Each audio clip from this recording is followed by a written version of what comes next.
Welcome back. 2 months into the Labour government and it's a new school term in Westminster. So who better to join us than the Education Secretary, Bridget Phillipson. And of course, election season is never over. We'll have all the latest from Trump versus Harris. I'm Harry Cole, and this is Never Mind the Ballots. Bridget Phillipson, congratulations, new Education Secretary, massive job. Yeah. Touches all of our readers' lives in some way or another. Big brief, big job, big week. What's wrong with one-word Ofsted reports? No, thanks very much. It is the best job in government because it's how we make sure that our children get a great start in life. And part of making sure that children get a great start in life is having a really strong accountability system, and that includes Ofsted inspections. But I just think the system that we've got right now, where that we inherited of those one or two word judgments, I don't think properly captured what a school is doing well, but also those areas where we need to see more improvement. And I'm determined to drive up standards in our state schools to make sure where you're from doesn't determine what you can go on to achieve. But wasn't it the fact it was a one-word answer much simpler for parents to enable to determine, you know, what it is? What's the new system going to look like? Is it going to be 5 words, 10 words, rainbow chart, you know, numbers? What's your plan? So I think parents can cope with more than just one word. The system that we're going to move towards by next September will be a report card system. Right. So as I said, it'll capture what schools are doing well, but also a much sharper focus on those areas where we need to see improvement. I know lots of Sun readers are really concerned about support for children with special educational needs and disabilities, the system that we have at the moment. And I think report cards can be one way in which we start to make some real progress on fixing that broken system where it comes to support for children. Not all head teachers are, you know, lots of them didn't like this, and the unions have been pushing for a change. But some critics say you're putting facts over feelings. What do you say to that? There's widespread consensus for this change. I think all systems need to change over time to be more effective, and this is part of our push around standards. I know that working class kids in particular only get one shot at this, and I want to make sure we're doing everything we possibly can to drive up standards in our state schools, and this is an important reform that will be a part of that. What would you give Keir Starmer so far? Outstanding, good, or requires improvement? Well, we're moving away from those one. We're moving away from those one-word If you give him a report card. I think he's a brilliant Prime Minister, but you would expect me to say that. So you've also got the curriculum in your sights. Going into, you know, what we've heard from your cabinet colleagues in almost every department, you've gone in and found things in a much worse state than they were. But education is one of the places that, you know, any independent observer can say have improved over the last 14, 15 years. Why does the curriculum need this review if, you know, our kids are doing well? So to that point about what's working well, I don't want to rip up or overturn things that are effective. But what I would say is that we've got a situation right now where 1 in 4 of our children leave primary school having not reached the necessary standard in reading and maths, and I don't think that's good enough. So I think there are some deep-seated problems in the system. But alongside that, I think our curriculum has to keep pace with the times. I want children and young people to leave school ready for the world of work, ready for what comes next. And we've seen a narrowing in recent years, and lots of Sun readers will know that, you know, increasingly they're having to pay for extras if they want their children to have that breadth, whether it's sport or music or drama. And I want all of our children, regardless of background, to get a really firm foundation in the basics like English and maths, but also that breadth, because it's so important for those, particularly for those parents that don't have the extra money to pay for weekend activities. So this isn't an ideological move away from more rigorous testing. You know, we've been reading reports of the last few weeks of, you know, that teaching unions believe that there's too many maths exams, too many tests. What do you think? I think it's incredibly important that our children get a really solid foundation in areas like maths, you know, the importance of times tables. Of course, an assessment is here to stay. But, you know, this hasn't been looked at for a very long time. I think it's right that we make sure we're equipping our young people with the skills they need, but also that they have the right knowledge when they leave school. So Professor Becky Francis, the person you brought in to lead this review, how did you find her? So she's never been a teacher? No, she leads had led the Education Endowment Foundation. She's a world-renowned expert on education. In fact, she advised the last Conservative government in many areas. She's pretty woke by all accounts, though, isn't she? I don't think that's a fair characterisation. She's a world-respected expert and did work for the last Conservative government. She did. And alongside her will be others that bring a range of expertise across primary, secondary and further education. And we want to hear from parents and employers too, and we'll be setting out more plans about how they can get involved. She wrote in 2006, our intention is to help lever social justice concerns back into mainstream educational debates that have been too long dominated by the neoliberal language of quality. where concerns about equality have been evacuated and consigned to the margins. It seems like she's got a bit of an agenda, doesn't it? Well, she is a renowned academic, and it doesn't surprise me that in papers she's written over the years, she uses a certain kind of language that you would expect in academic discourse. The wider point, however, is that what we as a government want to make sure is that the town that you're born into, the family that you're born into, and your background doesn't determine everything you go on to do later in life. And that's what I think that's part of what's being talked about in that context. So you agree that there's been too much focus on quality over equality? Is that something you believe in? No, I think it's working class kids who need that sharp focus on academic standards. But I think we can't expect schools to fix every problem in the world. Lots of the problems that our schools are dealing with at the moment, whether that's insecure housing or child poverty, that has to involve government getting involved too. So there's a lot we can ask of our schools. But I think this is about the partnership that we need to have. You know, government's got a role to play, schools have a role to play. I'd say parents have got a role to play too, especially at the start of the academic year, where we're seeing lots of really big challenges about a lot of children being regularly out of school, and that has a lifelong damaging impact. We'll come back to schools in a moment, but it's not just schools, it's universities where there's debate about changing curriculums, changing language, changing uses of speech. Nottingham University this week reported that they removed the term Anglo-Saxon from its module titles to, quote, decolonise the curriculum. It feels like, it's a bit of a weird slippery slope to be not using the word Anglo-Saxon for risk of offending someone, isn't it? I mean, I'll be honest, I haven't seen that example. I think what is important for our universities is that they are places of open challenge, of debate, where people can test ideas, where we will be confronted with things that we might not agree with, we don't feel comfortable with. I think that's really important that our young people have that exposure to a range of different viewpoints. But that's not happening though, is it? We've seen some pretty controversial scenes this year on campuses, the protests, some forms of debate being shut down by essentially the mob. What are you going to do about that? Freedom of speech, including within our universities, is incredibly important. And I think young people should expect when they're at university to have views challenged, for there to be lively debate and a lot of rigour around it. I have been concerned about some of what we have seen on campus. Some of this predates my time in government, but I've been clear with universities that I do expect there to be high standards around freedom of speech, but we need to make sure that minority students, I know, for example, Jewish student groups have raised serious concerns with me about the levels of anti-Semitism that they are facing on campus, and that is completely unacceptable. People being shouted, you clearly agree that free expression, is perhaps under threat. People being shouted down, deplatformed. Why then, your predecessor was trying to help fix this with the Higher Education Freedom of Speech Act, but it's now been kiboshed by you. What? Talk us through that. I don't really understand. If you agree that all of this is under threat, why this piece of legislation isn't helpful? So I do believe freedom of speech on campus and in our universities is incredibly important. What I've done is pause for now, not with a final view, but pause for now the commencement of some of the powers within that legislation. What don't you like about it? A number of concerns have been raised with me, for example, from Jewish groups about the impact that this could have on some minority students. I think it's right that we take the time to look at all of this carefully. There are a number of pressures that are there within the legislation. I just want to make sure we're getting this right. Let's go back to schools and let's look at some of the things that were in the sort of cogs, in the wheels in motions before the change of government. The trans guidance in schools, big back and forth on that, unions, teachers, ministers. Where are we now, and do you think it's, guidance is enough, or do you think there needs to be a change in the law? So I believe that schools do need guidance in this issue. I've heard loud and clear from head teachers, from others, that they want to have some clear guidance that can be used in practical terms. What we're doing at the moment is looking at the responses that have come into the consultation, because the last government hadn't finalised where they were going to get to.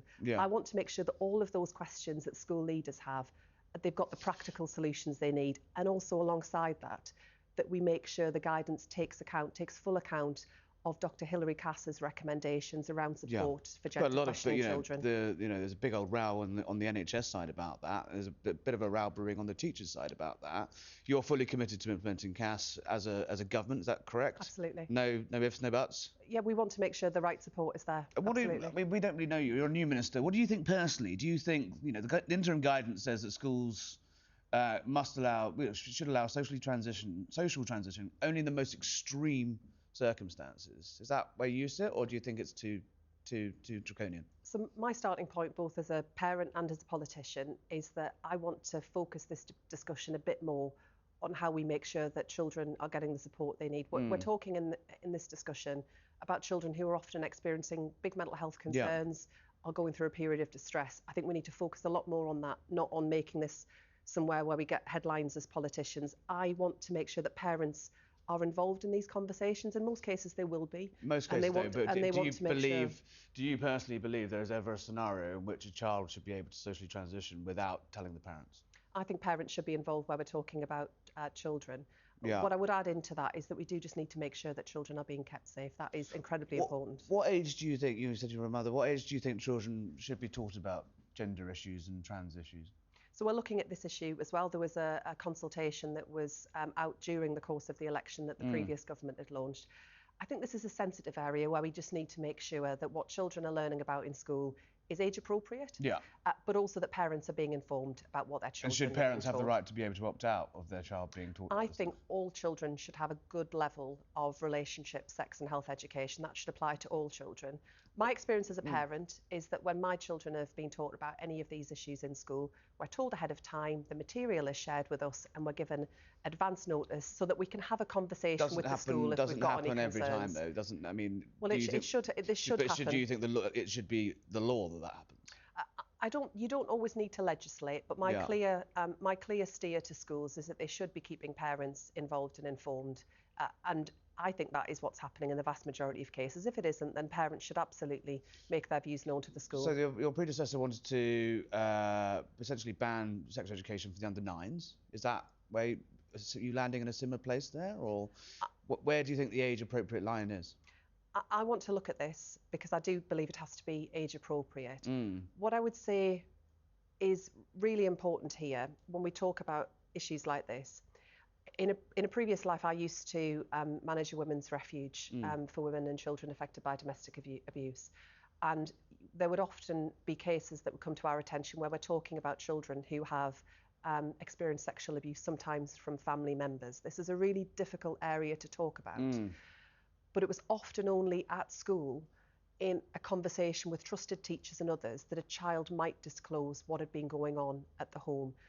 So whilst we need to make sure we're not exposing children to inappropriate material at too young an age, we do just need to remember that sometimes it's only through sex and relationships education that children who've experienced real trauma might then at that point think, actually what's happened at home isn't right, and that's their opportunity to speak to a trusted teacher or another adult, and that's when others can get involved to put in place support. But just on the point of the parents, to push you, because it's a little unclear, parents should have the right to see and be notified of all sex education, gender lessons, all of that material should be made available to the parents, no ifs, no buts. Parents should know it's going to be taught, they should have access to the material and be able to see it. But shouldn't be able to stop if they don't like it.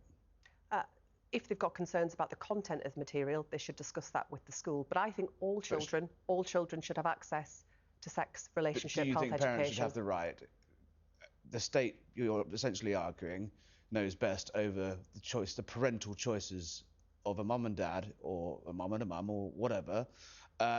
If they don't want their child to take part in something, you think the school should be able to overwrite that? I believe all children should have access to that level of education. However, we do need to make sure that what schools are teaching is right, and that's why we've got to look carefully at the guidance. I think we're there. I think we've got an answer there. Look, let's not get into the private school discussion. You came on the show before. We did it before. It was in your manifesto. The fees are going up. Let's move on. That is how it's happening. Why January though? That feels a little bit spiteful.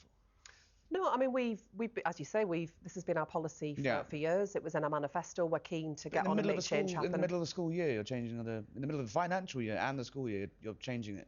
Well, you've seen the state of the public finances. We need to raise money to invest in our public services, and we will use this money to invest in more teachers and more mental health support. And the challenge that I would give to some of these Conservative leadership contenders is, are they going to continue to, are any of them going to suggest they're going to repeal this? And if so, how they're going to find the money for the teachers that our state schools desperately need? They need to put up or shut up on this one. Well, put up or shut up indeed.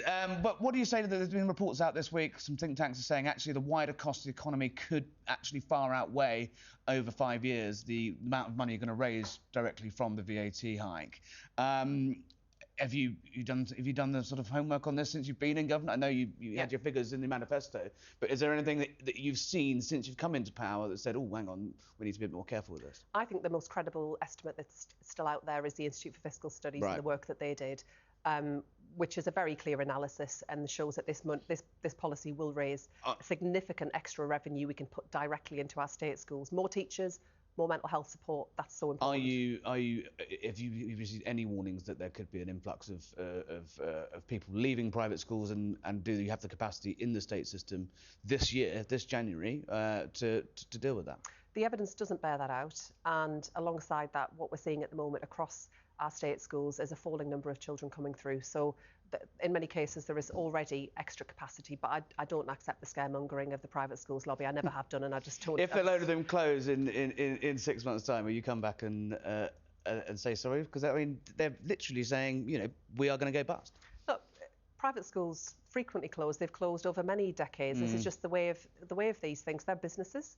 They've got a model. They've got some options that they sell to parents. If parents choose to use their services, then they'll continue to succeed. But in some cases, we're talking about schools that have got long-standing financial issues.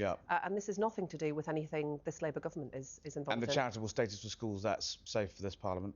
We've got no plans to do anything around that. No plans. That's why I always get suspicious when politicians say no plans, because suddenly plans can change. No, it would be remiss not to talk about the other big row that's going on. I know it's not your patch, but you are our cabinet minister. How comfortable were you about the idea of giving, nurses, teachers, train drivers big pay rises and taking away pensioners' winter fuel payments? I mean, it's the last thing that any of us wanted to do in terms of making changes. You've made the choice, to fuel allowance. Yeah, because, for example, around teachers, one of the first reports that I was presented with on that first Friday in the Department for Education was the Teachers' Pay Award, which recommended a 5.5% pay award. Far higher than I think lots of people had anticipated, but I felt it was really important that we gave our teachers a pay increase, not least because we need to secure more teachers into our classrooms, and it is customary for governments to accept recommendations of independent peer review These are bodies.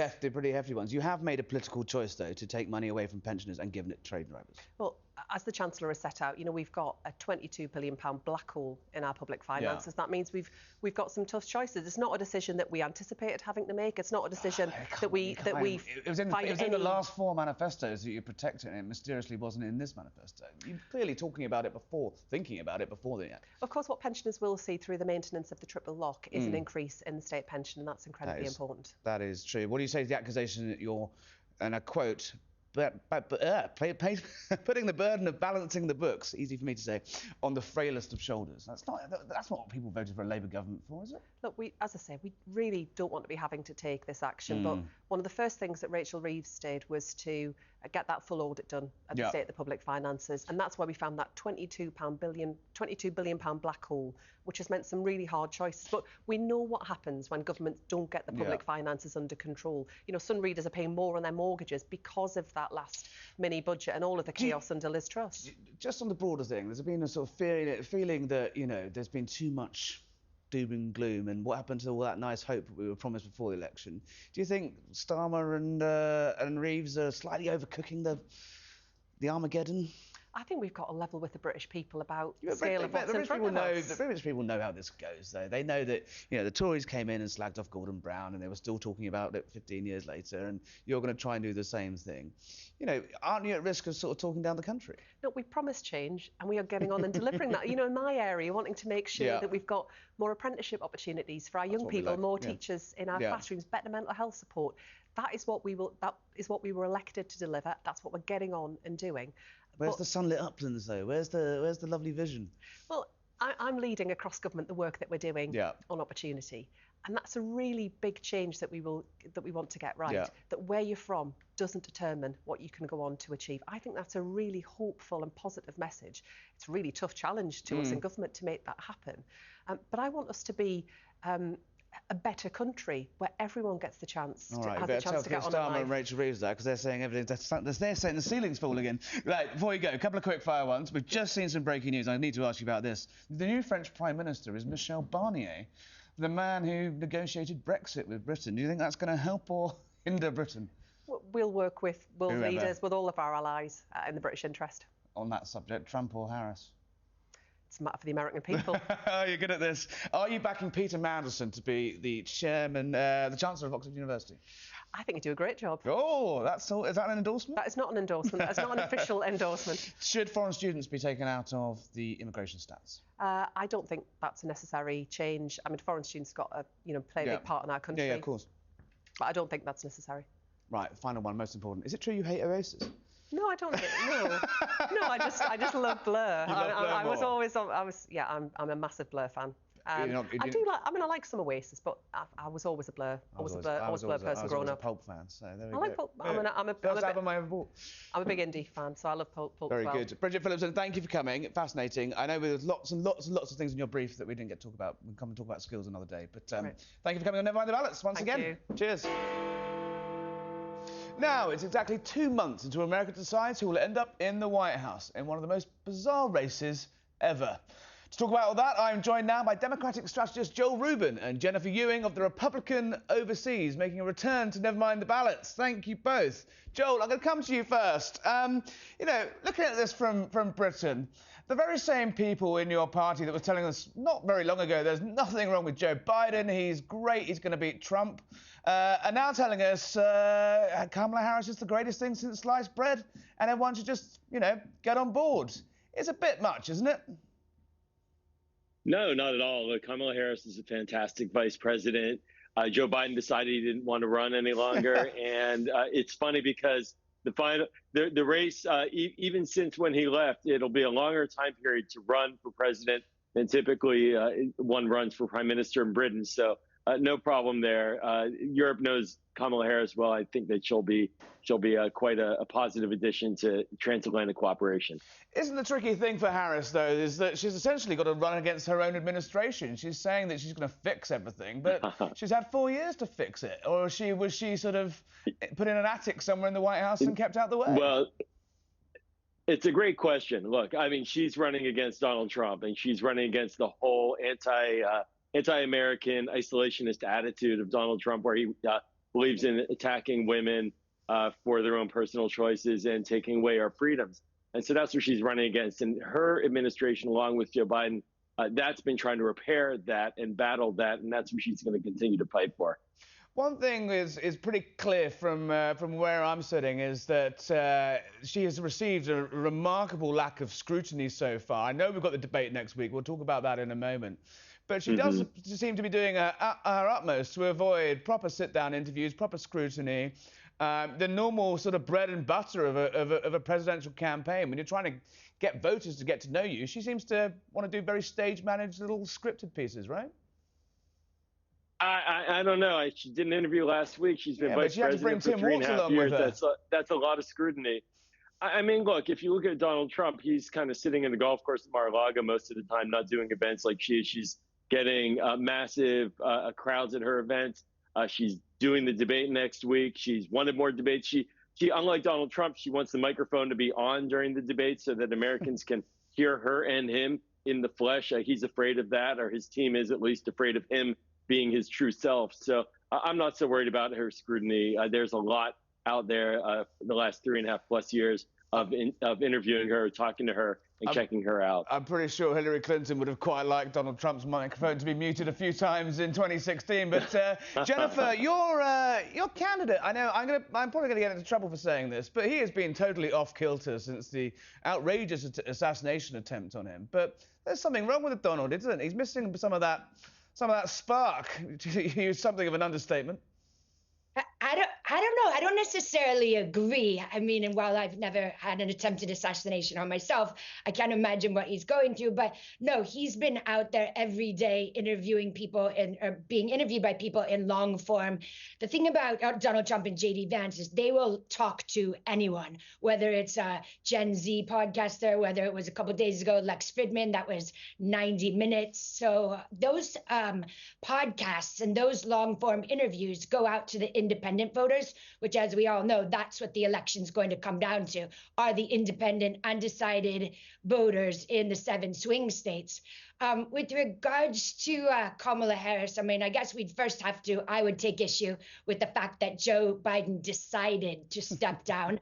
I think we all know that there was a cabal of Nancy Pelosi, Chuck Schumer, Barack Obama, who over that one fateful weekend pushed him over the cliff.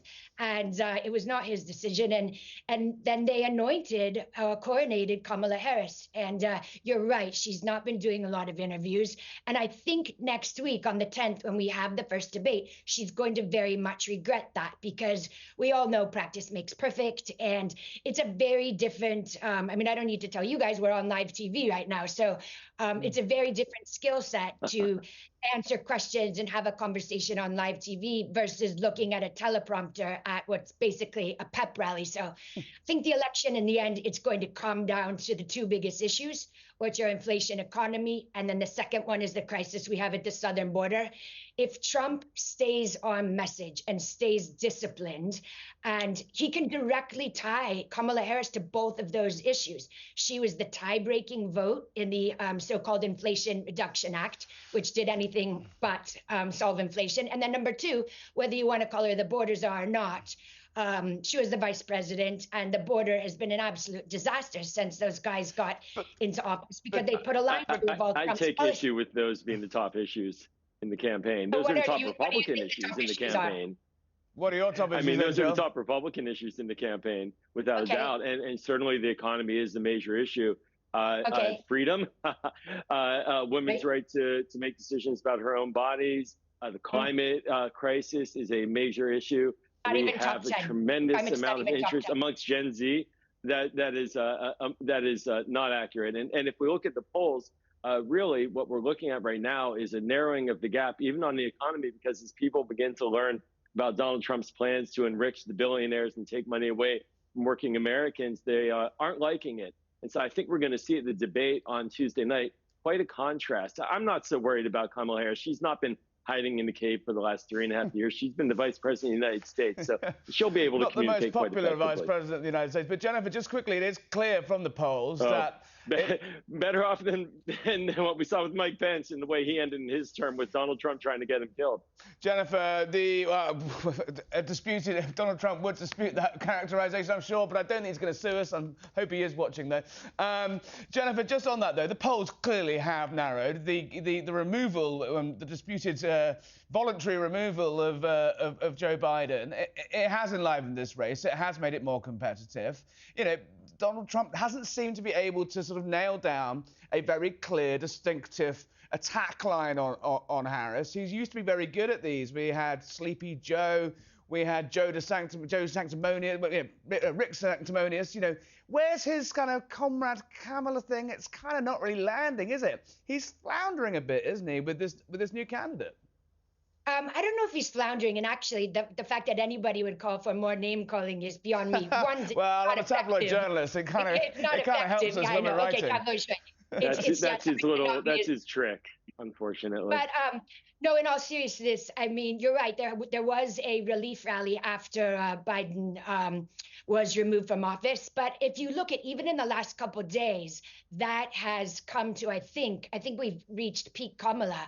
So in the last couple of days, there's a little more data, which still both of these candidates are neck and neck in all of the swing states. But there is no way that the lead for Kamala is as far ahead as people would like to believe. And just like in the 2020 primary election, the more the American people hear and see from Kamala Harris, the less they like her, whether it's her policies, her personality. But that's not in the data.